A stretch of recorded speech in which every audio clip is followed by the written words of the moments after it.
Merde, je crois que j'étais sur la chaîne des Anonymous. Bon, bah ça sera finance, hein. 2 secondes, c'est mon côté rebelle, hein, comme mes sourcils, il faut que je les remette à leur place parce que c'est toujours une galère. Voilà. Salut à tous, je suis ravi de vous retrouver pour un nouveau numéro.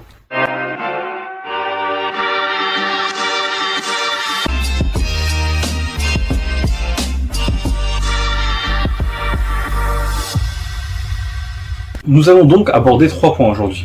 Le premier, c'est de comprendre dans quelle situation nous sommes. Le deuxième point sera de voir quels sont les 2 scénarios qui se profilent à l'horizon, court terme, voire très court terme, voire très court terme. Et enfin, c'est de conclure avec différentes personnalités qui vont également dans ce sens. Et qui vont donc me conforter davantage dans le discours que je vais vous tenir. Alors, ce qu'il faut comprendre, c'est que les indices boursiers majeurs, donc on prend par exemple le S&P ou le CAC 40, le S&P 500 est à plus de 4300 points. Bon, je parle d'aujourd'hui, il y a encore quelques jours il était à 4500 points. Ce qu'il faut comprendre, c'est que historiquement parlant, lorsqu'il est monté à ces niveaux, hein, c'était juste après il y a eu un crash. Habituellement, le Standard & Poor's 500 gravite entre 900 et 1300 points, 1400 vraiment à tout casser. On est quand même à 4400. Le CAC 40, c'est pareil. On est habituellement entre 2500 et 3500 points. On est monté à 6900 points, 6914 points exactement en août dernier. À 44 points d'écart, on était sur le niveau de 2000-2001, juste avant qu'il y ait le crash. Donc, ce qu'il faut comprendre également, c'est qu'on a injecté énormément d'argent sur les marchés pour les empêcher de s'effondrer. L'ennui, c'est que cette cartouche est une cartouche qu'on est censé utiliser après un crash, pas avant. C'est une première dans l'histoire, on est dans une espèce de changement, on nous fait croire qu'on est dans un changement de paradigme, alors en fait les choses se suivent et se ressemblent, c'est toujours pareil, les marchés sont un cycle de hausse, suivi d'un cycle de baisse, suivi d'un nouveau cycle de hausse, et nous sommes arrivés au terme de ce cycle. Et c'est quelque chose qui est davantage accentué par, comment vous dire, prenons l'exemple de 2001. Un CAC 40 à 6900 points. Une économie globale, mais pas aussi globale qu'aujourd'hui. Nous sommes beaucoup plus global aujourd'hui. Et pourtant, l'activité était au top, on va dire. Elle tournait à plein régime. Mais à ce moment-là, ce qui fait que le CAC est monté autant, c'est comme les autres indices des principales places boursières de l'époque, c'est parce que l'indice technologique USA s'était envolé parce que les valeurs technologiques USA étaient complètement décorrélées de la valeur réelle de ce qu'elles produisent. Il y avait une espèce d'euphorie complètement malsaine où les gens se sont excités à acheter ces actions, ce qui a provoqué leur hausse et mécaniquement a fait monter d'ailleurs le reste des marchés, le reste des indices et le reste des marchés des pays qui communiquaient énormément avec les marchés américains.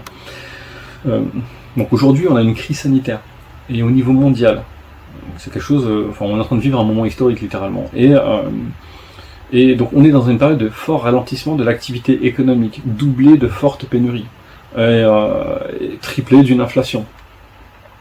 Comment vous dire ? On ne peut pas justifier d'avoir un indice aussi élevé avec autant de facteurs graves, on va dire. C'est comme si finalement le CAC 40 n'était pas à 6900 points comme en août dernier, mais qu'il était plutôt à 10 000 points. 50% de ralentissement sur l'activité mondiale, ça donne pas, ça donne pas les chiffres qu'on a actuellement. Ça n'est pas cohérent. Donc il faut qu'on retrouve du sérieux. Et de toute façon, si on retire le facteur crise sanitaire, le fait d'avoir injecté autant d'argent magique sur les marchés, c'est toujours une mauvaise idée parce qu'encore une fois, ça dilue la valeur réelle de l'argent, hein, ce qui est rare et cher et vice versa. Et en diluant la valeur de l'argent, forcément on crée de l'inflation. Et pour le coup, c'est accompagné de facteurs complémentaires tels que les pénuries, hein, forcément. Donc non, ça ne va pas bien du tout. Grosso modo, ça ne va pas bien du tout. On ne peut pas avoir des indices à des niveaux aussi élevés. Il y a absolument tout. Je parle des marchés classiques, mais je parle également de ce que j'appelle l'économie parallèle, à savoir les crypto-monnaies.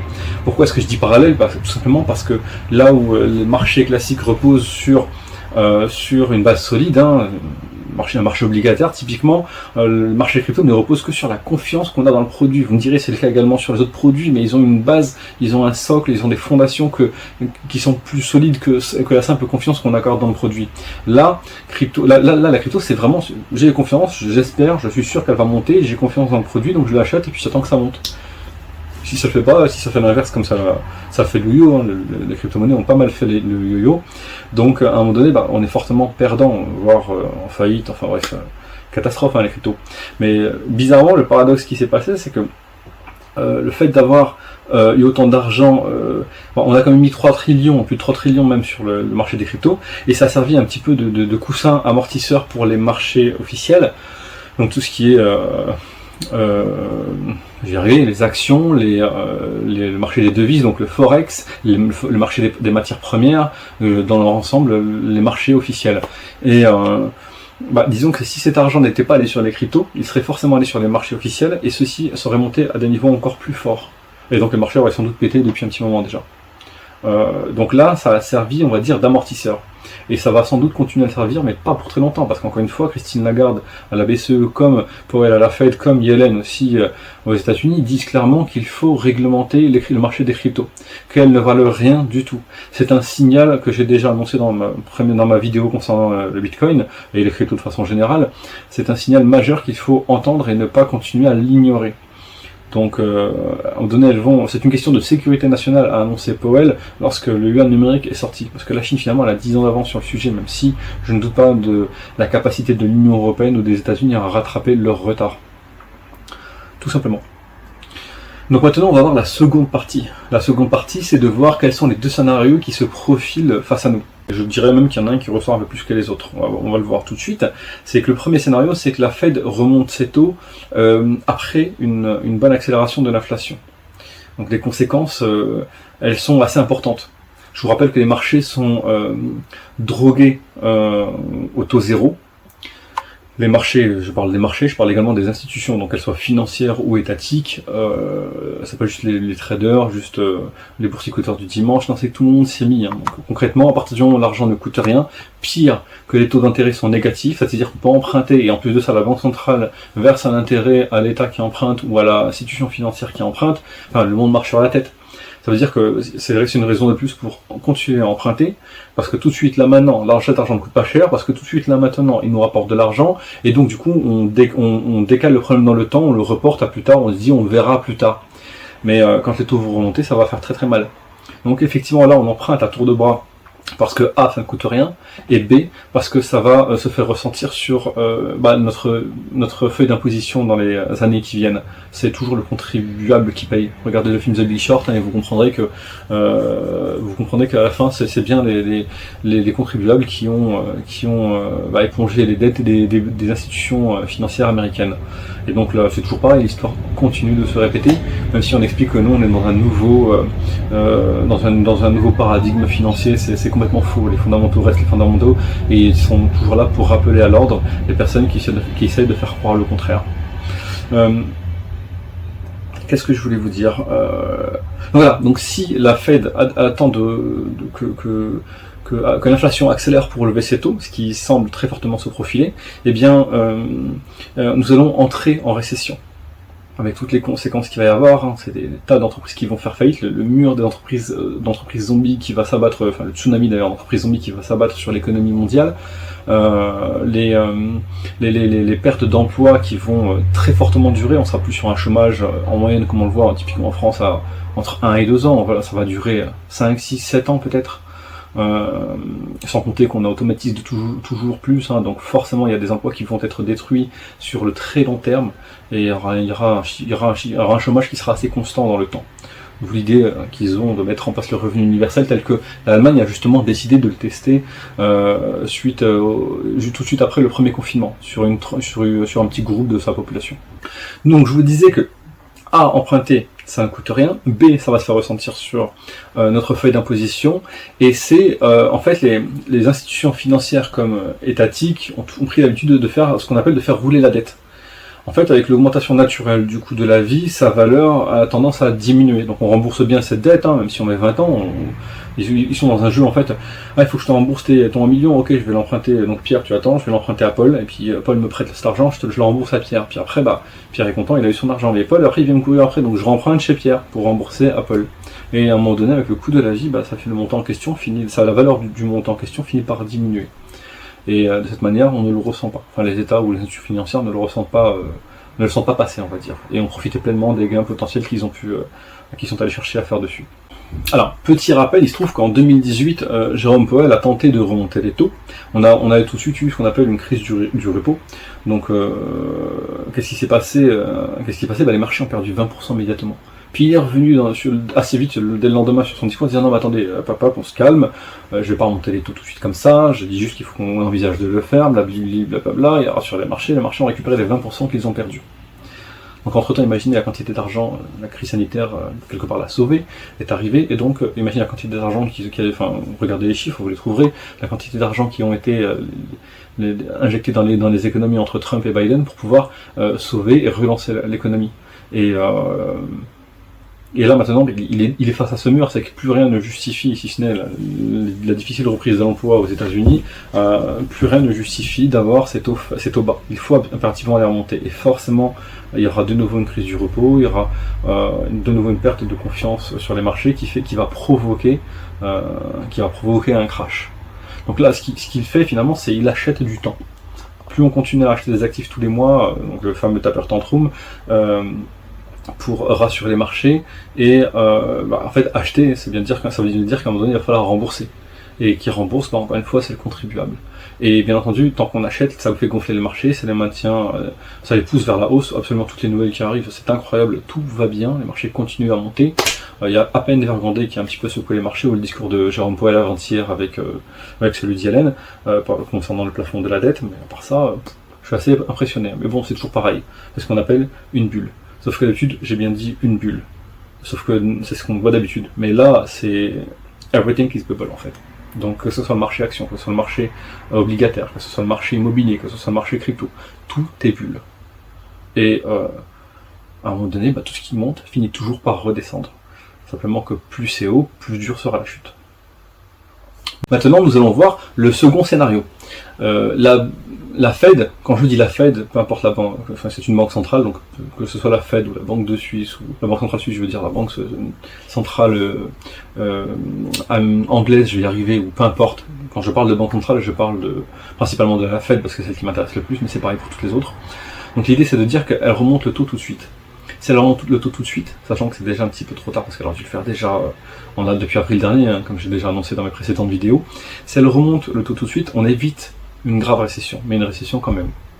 Quoi qu'il en soit, cela mettra en péril bon nombre d'États et d'institutions financières. On risque fortement de voir des Lehman Brothers pousser comme des champignons, littéralement. Nous l'avons vu en 2010, donc 2 ans après la crise du marché immobilier, la Grèce a failli sortir de l'Union Européenne tellement elle était endettée. Et on l'a sauvée de justesse, on l'a sauvée in extremis. Je vous laisse imaginer le scénario d'un crash global sur l'ensemble des marchés financiers, y compris du marché des cryptos, les conséquences que ça va avoir. À titre de comparaison, en 2007, l'impact du crash du marché immobilier dans le monde, en termes de PIB, était de 0,45 points. Autrement dit, sans rien, c'était pareil. On est déjà à plus de 4,5% d'impact sur le PIB mondial. Autrement dit, les conséquences seront forcément 10 fois plus fortes lors du prochain crash que ce qu'elles n'ont été en 2007. Je voudrais parler également de l'inflation et des pénuries que nous vivons. Donc, les dernières petites actualités qui me sont parvenues, c'est tout de même que nous avons toujours pareil, ce problème de puces électroniques. On est carrément entré dans une nouvelle phase. C'est pour ça que je vous ai parlé lors du premier scénario d'une accélération de l'inflation. C'est parce que au départ, elle touche effectivement le coût des matières lorsqu'on les achète. Je m'appelle Peugeot, puis je construis des voitures. Bon merde, des puces électroniques que j'achète habituellement à un prix, elles me coûtent maintenant 2 fois plus cher. Je dis une bêtise, quoique normalement le cas. Et sauf que du coup, j'en achetais un peu moins. De toute façon, j'ai du stock, le temps que l'inflation, vu qu'elle est transitoire selon Powell, et je vous avais dit qu'elle était suppositoire selon moi, il se trouve que, a priori, je me trompe pas pour le moment, parce que finalement, tout est transitoire, un cycle de hausse comme un cycle de baisse, et quoi qu'il en dise, l'inflation est là pour durer, vu qu'il ne prend pas les mesures qui s'imposent, qui sont donc nécessaires, et parce qu'il achète du temps, en fait. Il veut vraiment attendre d'être au pied du mur, d'être au bord du précipice pour pouvoir le faire, et ça coûtera plus cher, malheureusement.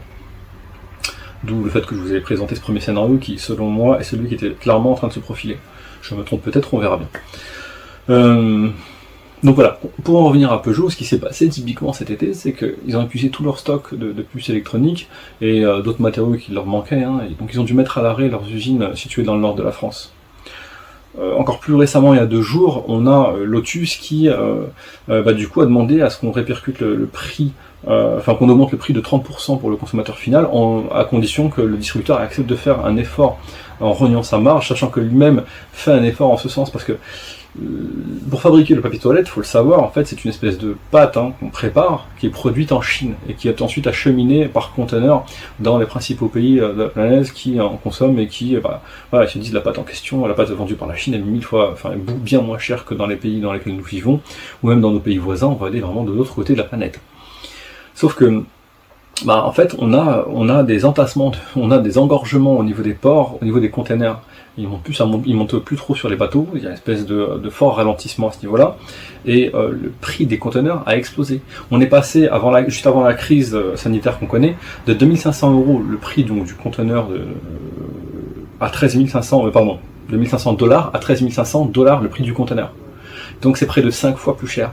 Et malgré tout, ils font un effort clairement en limitant le prix le prix final au consommateur à seulement 30% si également la distribution s'y met. Autant vous dire que ça doit quand même leur faire sacrément mal au cul. Ils font du papier toilette, vous me direz, donc ils ont ce qu'il faut. C'était la blague du jour, vous l'avez compris. Ce que j'essaie de vous dire, c'est que là on est en train également de connaître une nouvelle phase de l'inflation, c'est-à-dire qu'en fait les industriels sont obligés de mettre leurs machines à l'arrêt tant elles ne reçoivent plus la matière qui leur permet de produire. Bon, l'Angleterre par exemple est un très très bel exemple. Ils ont des pénuries dans tous les sens, d'essence, dans les rayons alimentaires, ils ont des pénuries à tous les niveaux. Et ils commencent à se battre d'ailleurs, l'armée doit être déployée au niveau des stations d'essence pour pouvoir assurer on va dire, un service minimum qui fonctionne sans agressivité. Et eux c'est différent, c'est parce qu'ils sont sortis de l'Union Européenne, donc ils payent les conséquences de leur sortie, mais comment dire, c'est une phase transitoire, j'ai envie de dire, pour reprendre Powell, sans mauvais jeu de mots, mais l'idée c'est que voilà, l'Union Européenne, on n'est pas encore trop impacté parce qu'on est justement l'Union Européenne et donc on a encore ces échanges entre pays, mais très clairement, si on continue dans cette direction, tel que ça semble se profiler, on va se retrouver à se battre à la station d'essence également, tel que le font les Anglais. Rien ne dit que ça n'arrivera pas. Donc là, je pense que vous l'avez compris de façon globale, et pour conclure, le crash, il est inévitable. Pour peu qu'on prenne le temps de regarder les indices boursiers, de se rendre compte qu'on a un problème quant à leur niveau, et pour peu qu'on regarde les volumes d'argent injectés dans l'économie, on a quand même un sérieux problème, surtout que c'est une cartouche. Enfin, les banques centrales sont la dernière frontière. Au-delà, c'est un peu, on n'est pas dans Star Trek, mais c'est l'inconnu. Vous voyez, c'est l'inconnu. On a un crash. Les banques centrales interviennent pour rétablir la situation en mettant en place des quantitative easing. Donc, est-ce qu'on va vers un 6e quantitative easing? Je ne sais pas. Ça serait complètement fou parce que du coup, ça voudrait dire qu'on injecte encore plus de liquidité dans les marchés pour rassurer, mais ça fera encore gonfler encore plus les indices, tout en dévaluant davantage la monnaie, ce qui accélérerait l'inflation. C'est du bon sens ce que je dis. Et je ne vois pas comment ils vont pouvoir le faire. Ils sont littéralement au pied du mur. Et Jérôme Powell ne va pas prendre la décision de ce qui ressort, de ce que je vois, vu qu'il ne veut pas remonter les taux. Il veut plutôt attendre d'être au pied du mur pour que la décision soit prise de manière forcée par les mouvements des marchés. Typiquement, on a la Norvège qui a commencé à relever ses taux. La Russie l'a déjà fait à 3 reprises. Le Liban qui part dans tous les sens, c'est une dévaluation complète de sa monnaie. Le Venezuela, c'est encore pire. Et la Turquie, la livre turque s'est effondrée suite à un tour de force qu'a réussi à faire leur président, donc Erdogan, en abaissant le taux d'intérêt de la Banque centrale. c'est purement politique, c'est parce qu'il veut se faire réélire, donc montrer qu'il a réussi à se battre pour son pays, sauf que ça a complètement dévalué la monnaie, elle a pris cher, tout simplement. Donc surtout que leur réserve monétaire était très très faible. Je pense que là elles sont pas loin de zéro, donc ça va prendre du temps à reconstruire, mais bon, si ça lui permet de gagner ses élections, chacun regarde ses priorités comme bon lui semble.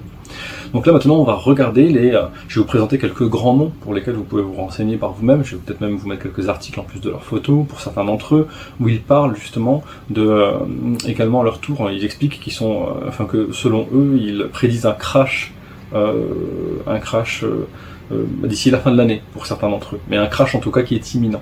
Nous avons par exemple Jérémy Grantham, qui a su prédire les 3 précédentes crises majeures, notamment celle de 2001 et celle de 2007. Nous avon également Léon Cooperman, Stanley Druckenmiller, Jeffrey Gundlach, Kevin O'Leary, Gary Schilling, Robert Kiyosaki. Robert Kiyosaki d'ailleurs qui est très connu, il a sorti le livre qui s'appelle Père riche, Père pauvre, il donne des conseils, des conférences où il essaie d'apprendre à tout le monde finalement à devenir riche, tout simplement. Mon préféré c'est Michael Burry.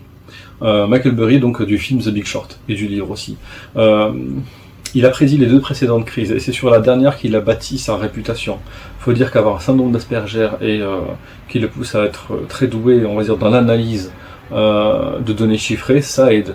Comment vous dire? Il a annoncé que nous sommes en train de vivre la mère de tous les crashs boursiers jamais vus. C'est vraiment un moment historique ce que nous vivons. Comme je vous l'ai dit, nous avons de multiples bulles sur les marchés, ce qui n'est jamais arrivé dans notre histoire. Et lorsqu'elles vont cracher, les conséquences feront passer 1929 pour une promenade de santé. Et si vous regardez 1929 et la récession dans laquelle sont entrés les États-Unis lorsque cela s'est produit, les faillites d'entreprises, les suicides, les pertes d'emploi, les pénuries, la famine qui a régné sur tout le continent américain, c'est assez inquiétant. Surtout que cette fois-ci, l'économie est bien plus globalisée qu'elle l'était en 1929, où c'était plutôt isolé à cette époque. Donc si j'ai un conseil à vous donner, si jamais vous avez des positions, fermez-les. Fermez vos positions sur les marchés actions. Si vous êtes sur les options, surtout sur les options, fermez vos positions et attachez vos ceintures. Attendez que le crash se produise. On aura forcément une baisse de facilement entre 40 et 80%, j'ai envie de dire. Pourquoi est-ce que je vais aussi loin? C'est parce que quand on regarde les pourcentages qu'ont perdu les indices boursiers en 1929, typiquement, on était pas loin de ces chiffres-là. On était au-dessus des 40%, on est bien d'accord. Et donc on sait qu'on aura au moins 40% de chute des marchés. C'est un minimum requis.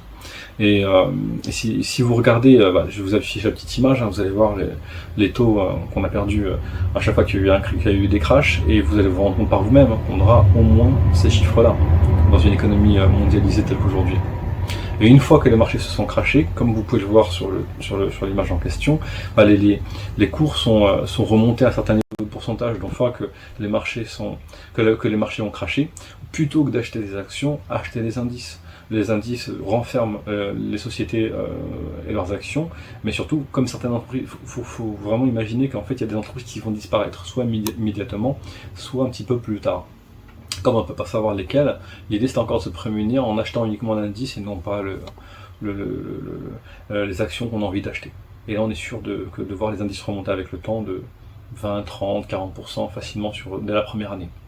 C'est déjà un beau gain. Après, pour d'autres services, il faut payer.